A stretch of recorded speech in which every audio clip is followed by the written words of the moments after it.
नमस्कार, India news Rajasthan देख रहे हैं आप, आपके साथ मैं हूं आयुष सूर्यवंशी। सूत्रों के हवाले से बड़ी सियासी खबर का रुख करेंगे। मंत्रिमंडल फेरबदल और विस्तार की चर्चाएं तेज हैं। जुलाई आखिर में फेरबदल विस्तार की चर्चा है। कई मंत्रियों के विभाग बदले जा सकते हैं, 3 से 4 मंत्री ड्रॉप हो सकते हैं। सचिन पायलट के 3 विधायकों के नाम सामने आ रहे हैं। पायलट ने दीपेंद्र सिंह की पैरवी की, बृजेंद्र ओला की पैरवी की, मुरारी मीणा की भी पैरवी की है। तीनों पायलट के खास माने जाते हैं। तीनों को पायलट ने मंत्री बनाने की मांग की। विश्वेंद्र सिंह को भी फिर से मंत्री बनाने पर सहमति हुई है, लेकिन रमेश मीणा पर अभी पेंच फंसा हुआ है। हेमाराम चौधरी बन सकते हैं deputy speaker. First timer MLA मुश्किल ही मंत्री बनाए जाएं। फेरबदल विस्तार के बाद नियुक्तियां भी होंगी, जानकारी मिल रही है। इस वक्त की बड़ी खबर है राजस्थान मंत्रिमंडल विस्तार से जुड़ी हुई। अशोक गहलोत के मंत्रिमंडल का विस्तार किया जा सकता है जुलाई के आखिर में। सूत्रों के हवाले से बड़ी जानकारी इस वक्त की। राजस्थान में इसी महीने के आखिर में मंत्रिमंडल विस्तार हो सकता है। और जिस तरह से पंजाब में मामला सुलझाया गया, जो खींचतान कलह चल रही थी, उसके बाद अब राजस्थान में भी सुलझाने की कोशिश है। जो अंदरूनी खींचतान है उससे सूत्रों के हवाले से बड़ी सियासी खबर है। राजस्थान में मंत्रिमंडल विस्तार जुलाई महीने के आखिरी में हो सकता है। 27 से 28 तारीख का जिक्र भी मिल रहा है। पायलट और गहलोत कैंप के बीच सुलह का फॉर्मूला तैयार है, ये जानकारी मिल रही है। बड़ी और अहम जानकारी। हालांकि लगातार अजय माकन और कांग्रेस आलाकमान से जुड़े तमाम नेता फीडबैक ले रहे थे, नेताओं से चर्चा कर रहे थे। अपडेट के साथ दिनेश जुड़ चुके हैं। दिनेश, सूत्रों के हवाले से खबर यह है कि आखिर में जुलाई के आखिरी महीने में मंत्रिमंडल विस्तार हो सकता है। गहलोत कैबिनेट में कई चेहरे नए शामिल किए जा सकते हैं पायलट खेमे से। और क्या जानकारी है दिनेश? जी देखिए, पिछले साल जुलाई 2020 में सचिन पायलट खेमे ने गहलोत सरकार के खिलाफ बगावत की थी और करीब 1.5 महीने के विवाद के बाद वो वापस आए थे। उसके बाद लगातार राजस्थान में मंत्रिमंडल फेरबदल विस्तार की अटकलें लगाई जा रही है, तकरीबन 1 साल। लेकिन कोई भी आधिकारिक रूप से ये कहने की स्थिति में नहीं था कि आखिरकार मंत्रिमंडल में फेरबदल और विस्तार कब किया जाए। लेकिन पिछले दिनों सचिन पायलट खेमे ने ये मांग फिर तेज की कि जो सुलह कमेटी बनाई थी, अहमद पटेल का इंतकाल हो गया था, जिसके चलते फिजिकल बैठक एक भी नहीं हो पाई। और पिछले दिनों बताया जा रहा है सूत्रों के हवाले से जो कैसी वेणुगोपाल है संगठन महासचिव और अजय माकन राजस्थान के प्रभारी, इन्होंने अपनी रिपोर्ट हाईकमान यानी आला कमान को सौंप दी है और सोनिया गांधी, राहुल गांधी सहमत हो चुके हैं। और अब बताया जा रहा है कि सुलह की स्टेज पर यहाँ आ चुका है, क्योंकि हाईकमान की प्रायोरिटी पर था कि पहले पंजाब, फिर उत्तराखंड और फिर राजस्थान कांग्रेस के विवाद का जो अंत है पटाक्षेप वो किया जाएगा। तो पंजाब में आप देख सकते हैं सिद्धू बन चुके हैं। उत्तराखंड में कल प्रदेश अध्यक्ष नेता प्रतिपक्ष का ऐलान हो चुका। अब विवाद वाला राज्य सिर्फ राजस्थान बचा है।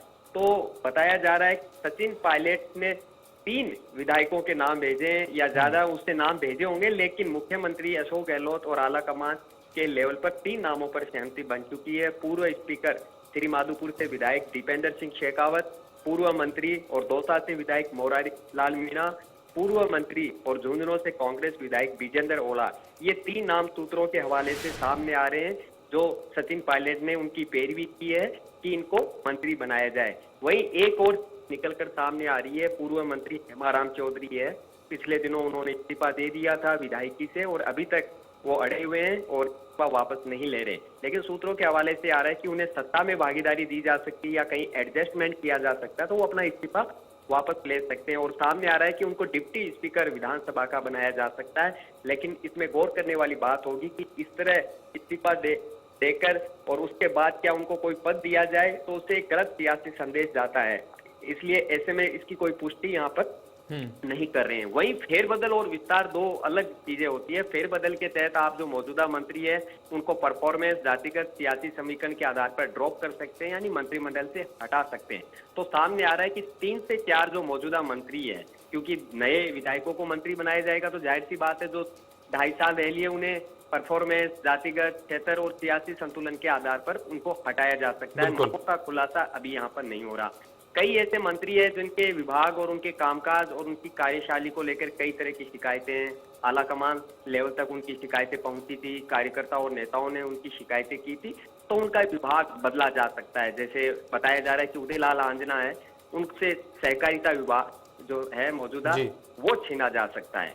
और इस फेरबदल विस्तार को कब अंजाम दिया जाएगा, एक तारीख है जो सोशल मीडिया पर चल रही है या मीडिया के सोर्सेज के आ रही है कि 27 या फिर 28 जुलाई को ये प्रस्तावित मंत्रिमंडल फेरबदल और विस्तार हो सकता है। लेकिन अभी कोई आधिकारिक रूप से पुष्टि नहीं कर रहा, महज कयास लगाए जा सकते हैं। और एक इंटरेस्टिंग चीज सामने और आई है कि जो फर्स्ट टाइमर यानी पहली दफा जो विधायक बने हैं, काफी तादाद में उनकी संख्या है, उनको मंत्री नहीं बनाया जाएगा, क्योंकि राजस्थान में जो नियमों के तहत सिर्फ सीएम अशोक गहलोत सहित 30 मंत्री यानी 30 विधायकों को ही मंत्री बनाया जा सकता है, इतना उसके ऊपर मंत्री नहीं बनाए जा सकते। अभी गहलोत सहित 21 मंत्री है कैबिनेट में, 9 की जगह खाली है। तो क्या सिर्फ फेरबदल होगा या फिर विस्तार होगा, दो अलग अलग चीजें। विस्तार के तहत 21 में से जो 9 की जगह खाली है वहां विधायकों को मंत्री बनाया जाएगा या फेरबदल होगा, अभी इसकी भी पुष्टि यहाँ पर नहीं हो रही। तो पहली बार अगर विधायकों को मंत्री नहीं बनाया जा सकता तो बसपा से जो कांग्रेस में आए थे उसमें महज राजेंद्र गुड्डा को छोड़कर 5 जो विधायक है पहली दफा विधायक चुने गए, ऐसे में उनका क्या होगा। तो इस अनबन और असंतुलन को साधने के लिए फिर राजनीतिक नियुक्तियों का दौर है, वो मंत्रिमंडल फेरबदल विस्तार के बाद हो सकता है। उन्हें किसी बोर्ड, निगम, आयोग या कॉरपोरेशन में राज्य मंत्री या फिर कैबिनेट मंत्री का दर्जा देकर एडजस्ट किया जा सकता है, क्योंकि अगर आप पहली दफा विधायक बने को अगर मंत्री बनाते हैं तो फिर एक मधुमक्खी के छत्ते को पत्थर या कंकड़ मारने जैसा ये कदम होगा, क्योंकि फिर सभी कहेंगे कि मुझे भी बनाइए, मुझे भी बनाइए, तो ऐसे में लगता नहीं। तमाम जानकारी के लिए दिनेश आपका बहुत शुक्रिया।